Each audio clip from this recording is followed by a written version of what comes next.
Assalamualaikum, apa kabar teman-teman? Selamat datang di channel Jendela Tutorial. Microsoft Excel merupakan salah satu aplikasi yang familiar di kalangan para pengguna komputer, khususnya bagi yang berhubungan dengan pengolahan data. Microsoft Excel sendiri memiliki beragam rumus dan mempunyai fungsi yang berbeda-beda.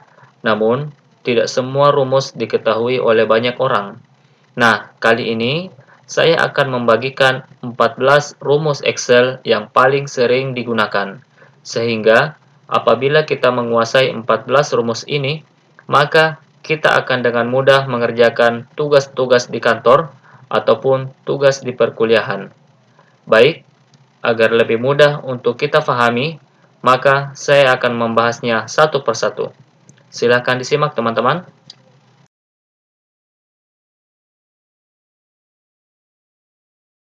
Yang pertama adalah fungsi sum. Sum adalah rumus yang digunakan untuk menjumlahkan data pada range. Sum ini merupakan rumus yang paling familiar dan sangat sering kita gunakan di antara rumus-rumus yang lainnya. Adapun sintaksnya adalah, di sini sudah ada beberapa data. Kita jalankan fungsi sum sama dengan sum buka kurung, kemudian kita blok range atau data yang ingin kita jumlahkan. Kemudian enter. Nah, ini yang pertama adalah sum ya, sangat mudah dan sering kita gunakan. Lanjut.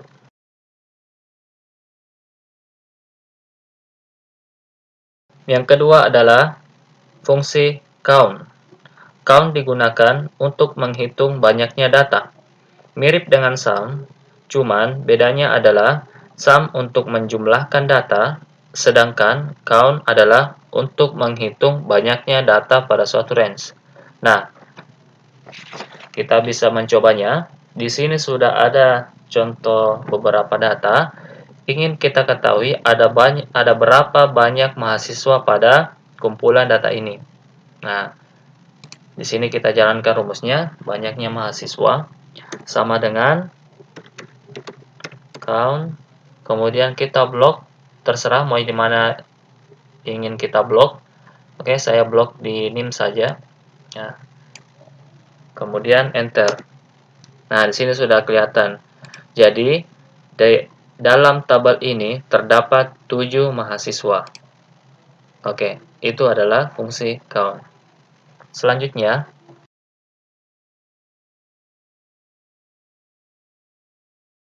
fungsi yang ketiga adalah average.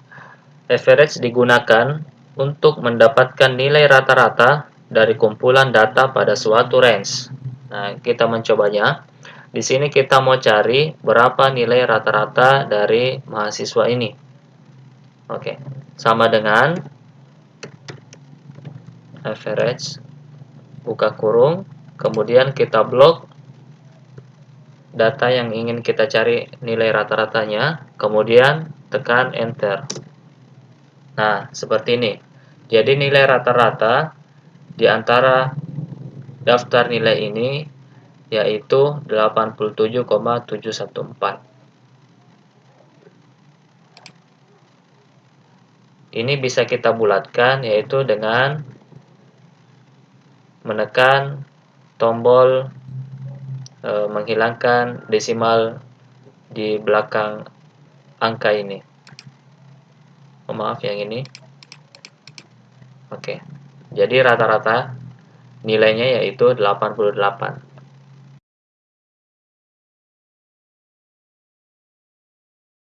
Fungsi keempat yaitu fungsi if.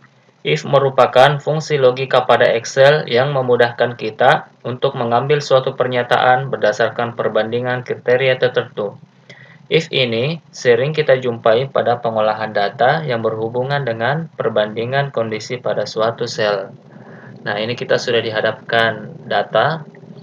Ada satu tabel yang ingin kita dapatkan nilai predikatnya berdasarkan nilai pada mahasiswa ini.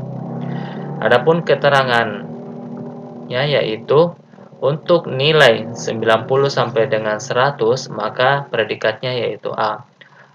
Untuk nilai 61 sampai dengan 89 predikatnya B, dan 0 sampai 60 itu dapat predikat C.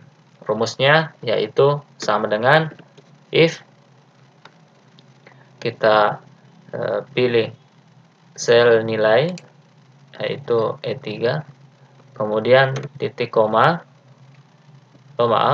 E3 lebih besar sama dengan 90, titik koma, dapat A. Kemudian titik koma, if nilai lebih besar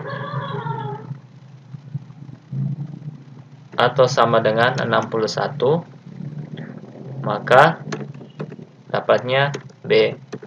Selain itu, artinya di bawah dari 61, ya, dia dapatnya C. Enter. Yes. Oke. Kita copy ke bawah. Nah, seperti ini jadinya. Kita coba tes, ya. 90 sampai 100. Kalau seandainya kita isi 90, seharusnya A. Nah, betul. Kalau kita isi 89, B. Baik. Nah, kalau kita isi 61, itu B. Oke, masih B.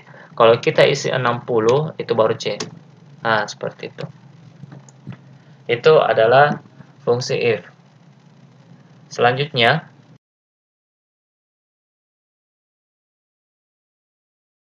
fungsi kelima yaitu sum if.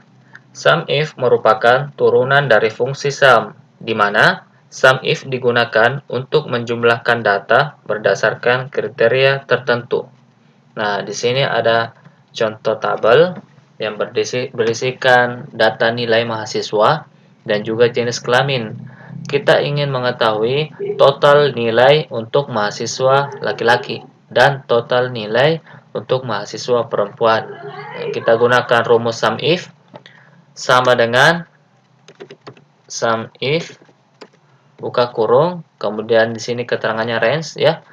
Kita blok yang menjadi range kriterianya, yaitu kolom jenis kelamin, kemudian titik koma, kriterianya yaitu laki-laki, kemudian titik koma sum range, ya, yang mana kita ingin jumlahkan yaitu pada kolom nilai, kemudian enter. Nah, jadi total nilai mahasiswa yang berjenis kelamin laki-laki itu 434. Nah, baik. Untuk total nilai perempuan sama dengan kayak tadi, sama dengan sum if range kolom jenis kelamin titik koma perempuan titik koma sum range enter. Nah, 180. Seperti itu. Ini adalah fungsi sum if. Baik, selanjutnya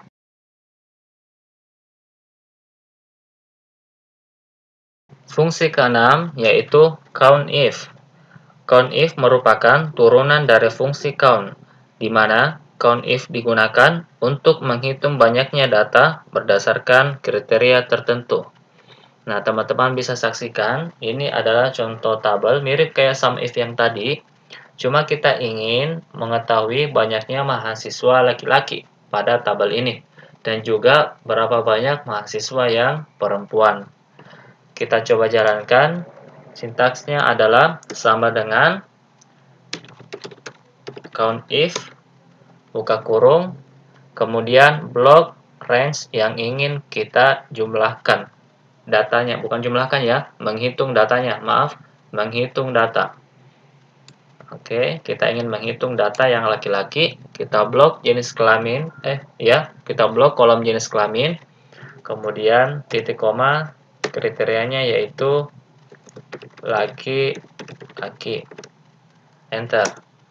Nah, di sini bisa dilihat, ya, sudah muncul ada 5 data mahasiswa yang berjenis kelamin laki-laki. Kita coba hitung, 1, 2, 3, 4, 5. Oke, benar.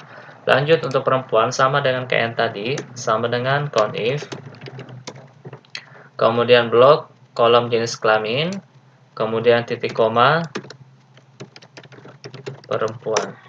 Ada 2. Oke, benar. Next.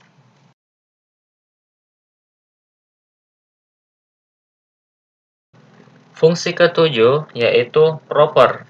Proper merupakan fungsi yang digunakan untuk menjadikan huruf besar di huruf pertama pada string teks, dan huruf-huruf lain setelahnya dijadikan menjadi huruf kecil. Dengan kata lain, karakter pertama adalah kapital dan setelahnya adalah bukan kapital atau huruf kecil. Nah, di sini sudah ada contoh kalimat yaitu Indonesia negaraku. Teman-teman bisa saksikan semuanya ini adalah huruf kecil, ya. Kalau kita menggunakan rumus proper, maka Indonesia ini I-nya ini karakter pertama akan huruf besar dan N ini negaraku akan huruf besar juga. Kita coba jalankan sama dengan proper, kemudian kita pilih selnya, kemudian enter. Nah, seperti ini, Indonesia negaraku. Oke, lanjut.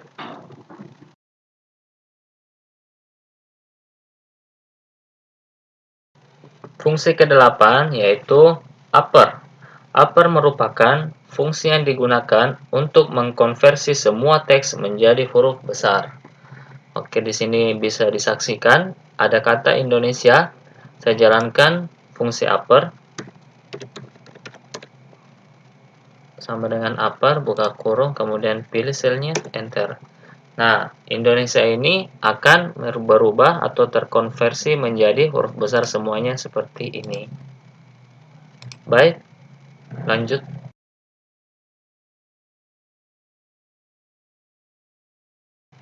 Fungsi yang ke-9 yaitu lower. Lower merupakan fungsi yang digunakan untuk mengkonversi semua teks menjadi huruf kecil, ya. Jadi lower ini kebalikan dari yang tadi upper. Kalau upper huruf besar, lower itu huruf kecil.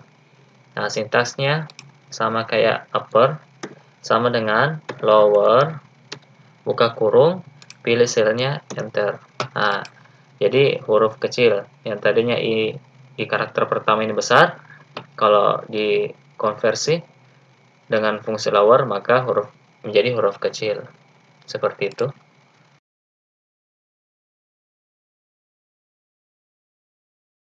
Fungsi yang ke-10 yaitu left, mid, dan right.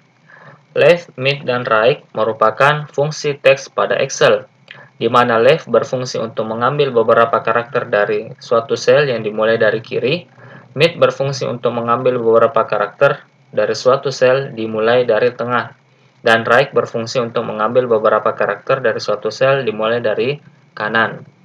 Nah, kita coba, ini ada kata Indonesia, saya bagi 3. Jadi, saya ingin mengambil 3 karakter pertama pada kata Indonesia ini, kemudian 3 karakter di tengah pada kata Indonesia, dan 3 karakter terakhir pada kata Indonesia. Saya jalankan, yang pertama left sama dengan, silakan diperhatikan teman-teman, left, buka kurung, pilih teksnya, kemudian titik koma, saya mau mengambil 3 ya, 3 karakter pada sisi kiri, enter. Nah, seperti ini, IND. Kemudian mid, sama dengan mid, ini agak berbeda sedikit, jadi kita pilih dulu teksnya, kemudian titik koma, kita pilih start 6, artinya kita mau start atau dimulai pada karakter keberapa. Jadi kata one ini ada pada dimulai karakter keempat, 1, 2, 3, 4. Nah, jadi kita tulis 4, kemudian titik koma. Saya mau mengambil 3, ya, itu 6 charge, artinya berapa banyak karakter yang ingin diambil. Saya mau mengambil 3, enter. Nah, seperti ini one. Lanjut right. Right ini mirip dengan left, jadi mudah. Right, maaf, sama dengan right. Kemudian pilih teksnya, titik koma, pilih atau tulis angka 3. Nah, seperti ini. Jadi saya bagi-bagi 3 ya. Left, mid, dan right. Indonesia. Oke, selanjutnya.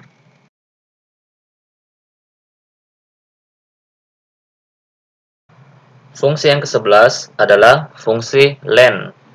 Fungsi len digunakan untuk mengetahui jumlah karakter pada suatu sel. Ini ada contohnya, yaitu kata Indonesia.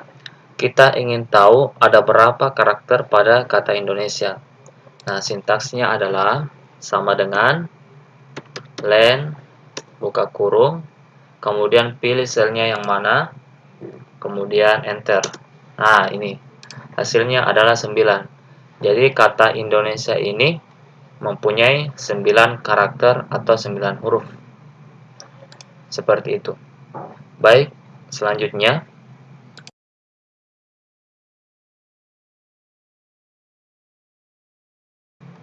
fungsi yang ke-12 adalah fungsi round. Round digunakan untuk membulatkan angka ke jumlah digit yang ditentukan. Fungsi ini biasanya kita jumpai pada laporan keuangan yang terdapat bilangan desimal, ya. Bilangan desimal itu bilangan yang koma-koma seperti ini. Sehingga memerlukan proses pembulatan. Nah, kita coba membulatkan angka 15,6,75. Kita ingin dua digit di belakang koma. Nah, ini kan ada 3 digit, kita inginnya 2 digit saja. Jadi rumusnya itu sama dengan round, kemudian buka kurung, pilih selnya, selanjutnya titik koma, dan sebut kita ingin berapa digit setelah koma. Kita ingin 2 digit. Nah, kemudian enter. Jadilah seperti ini. Jadi 15,6,675 itu kalau kita ambil 2 digit saja berarti 15,68. Coba kalau 1 digit saja, berarti kita sini rubah menjadi 1. Hasilnya adalah 15,7. Nah, seperti itu untuk fungsi round. Selanjutnya,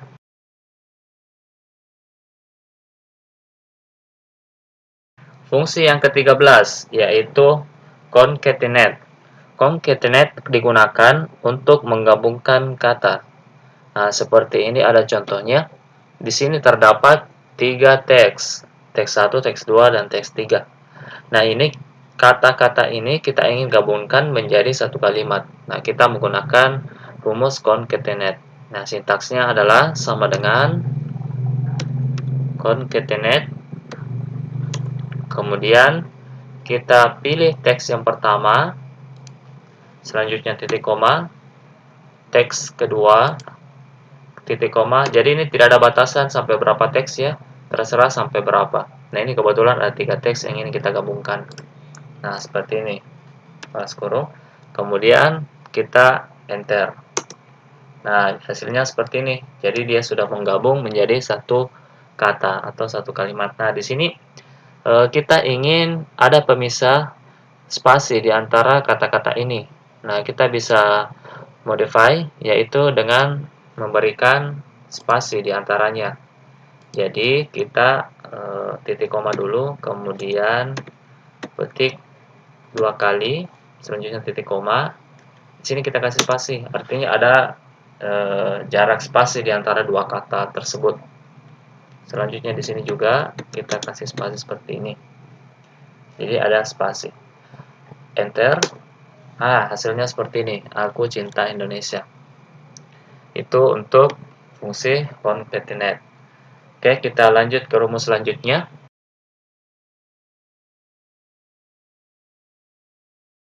Nah, fungsi yang ke-14 yang juga merupakan fungsi yang terakhir yaitu VLOOKUP dan HLOOKUP.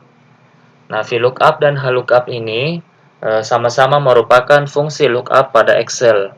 Atau dengan kata lain, fungsi yang mengambil data pada tabel lain berdasarkan kata kunci yang ditentukan. Nah, VLOOKUP dan HLOOKUP ini sering kita temui di tugas-tugas kantor ya, ataupun juga di tugas perkuliahan. Jadi, kalau seandainya kita ingin menguasai Excel, maka sangat wajib bagi kita untuk menguasai rumus ini, utamanya VLOOKUP ya. HLOOKUP juga seperti itu. Nah, selanjutnya perbedaannya adalah VLOOKUP mengambil data secara vertikal ya, ini VLOOKUP datanya vertikal. Nah, sedangkan HLOOKUP itu mengambil data secara horizontal. Teman-teman bisa lihat untuk tabel bantu VLOOKUP ini headernya itu ada di atas seperti ini. Kemudian datanya itu turun ke bawah. Itu artinya datanya vertikal. Sedangkan HLOOKUP bisa disaksikan headernya itu terdapat di sebelah kiri. Ini ya, tadi ini ada di atas, ini dia ada di sebelah kiri. Kemudian datanya dia itu memanjang secara horizontal seperti ini. Nah, makanya itu dikasih nama VLOOKUP dan HLOOKUP. V itu artinya vertikal dan H itu artinya horizontal. Baik, kita langsung bikin rumusnya. Sama dengan, kita mulai dari VLOOKUP dulu ya, teman-teman. Sama dengan VLOOKUP, kemudian kata kuncinya ini, kemudian titik koma, kemudian kita blok tabel bantunya seperti ini. Kemudian jangan lupa dikunci agar supaya apabila kita copy ke bawah, rumusnya itu tidak berubah untuk tabel bantu. Nah, caranya itu kita menekan tombol F4 satu kali. Kalau kita menekan tombol F4 satu kali, maka akan muncul string 2 seperti ini. Ya. Kemudian di sini juga kita F4 satu kali, hasilnya bakalan seperti ini. Kemudian titik koma, kita sebut dia ada pada kolom berapa. Nah, contoh ini nama barang, kita ingin tampilkan nama barang, di tabel bantu nama barang itu berada pada kolom kedua. Kolom pertama itu kode, kolom kedua itu nama barang. Seperti itu, jadi kita ketik 2 karena kita ingin kolom kedua, yaitu nama barang. Kemudian titik koma false, jangan lupa terakhir ditutup dengan false. Tutup kurung, kemudian kita enter. Hasilnya seperti ini. Jadi kode A itu nama barangnya sabun. Nah, kalau ini kita rubah jadi B, dia juga berubah. B itu minyak goreng. Ini, ya. Kita kasih A, ya, sabun. Kemudian selanjutnya yaitu harga. Rumusnya sama, jadi kita copy saja. Kita paste di sini. Hanya bedanya yaitu beda kolom. Tadinya kolom kedua, kita ingin kolom ketiga. Enter. Seperti ini. Kemudian lanjut yang satuan, kita copy. Kita paste di sini.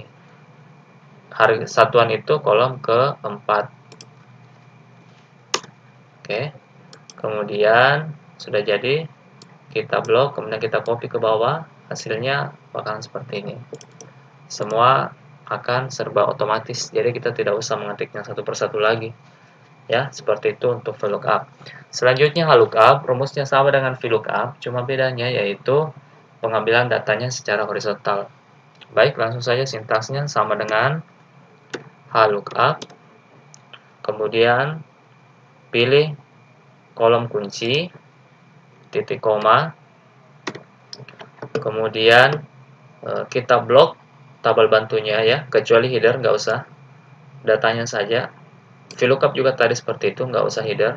Nah, HLOOKUP juga nggak usah header, langsung datanya saja.